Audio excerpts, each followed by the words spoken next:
Hello and welcome guys and gals to Ashes Bashes Gaming, your destination for discovering new and exciting games. Today on your screens we have Jupiter Moons Mecha, where you are master and commander on the far side of Jupiter's moons. This is a turn-based roguelite deck builder game where you are the pilot of an extremely powerful mechanized war machine. The backstory is such that the corporations are fighting over the resources discovered on the moons of Jupiter, and you are a mercenary hired to take out troublemakers. You get contracts for specific targets and have to defeat waves of their henchmen to reach them. Each wave of enemies you defeat drops you equipment. As you progress, you get better equipment and thus stand a better chance of surviving. Get killed anytime and you start right from the beginning, so be careful. This is the main battle screen of the game. You have your enemy mechs in front with their stats of damage, health and armor mentioned above them. On the left bottom corner, you have your health and armor mentioned along with your heat level. In the center you have the cards in hand. The attack cards are in red while repair and utility cards are in green. Above the deck you have your action points counter in white, which denotes the number of actions you can take. Keep in mind each action generates heat, and if you exceed your maximum heat limit, your machine would shut down, meaning you wouldn't get any more action points in a new turn. The goal is to slug it out with the enemy mechs and take them down while keeping yourself in as best shape as possible. I've noticed that it pays to repair and keep your health and armor as close as possible to maximum, because if any part of your mech takes damage and goes offline, then the cards from the equipment stored in those particular parts become unavailable for use. That would severely cripple your offensive or defensive capabilities.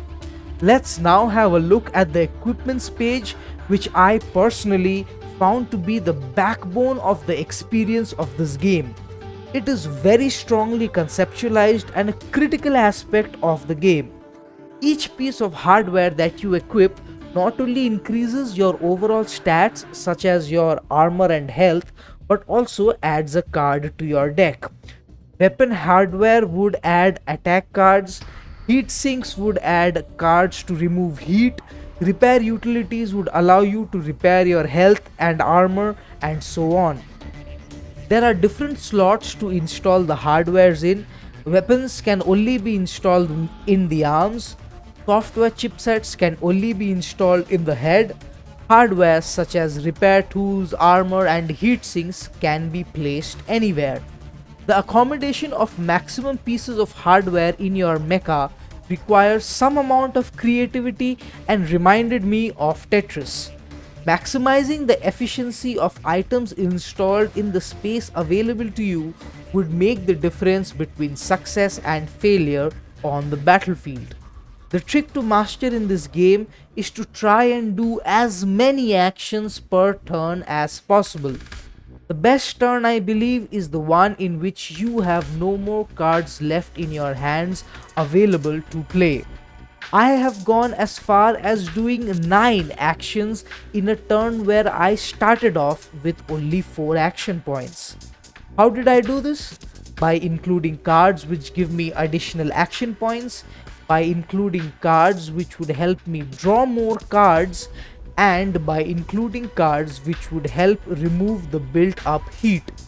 Obviously, for such a strategy, the higher heat capacity you have, the more possible actions you can manage to fit into one turn. If you would like to learn more about how I did it, you can have a look at my live stream of the game. The link is in the description below. I found this a refreshing deck building gaming experience, and if you liked what you saw, then I will leave the link to their Steam page in the description below for you to check out and wishlist. If you enjoyed this video, then smash that like button and consider subscribing to my channel so that you can discover new and exciting games. This is Ashes Bashes signing off. Until next video, game on!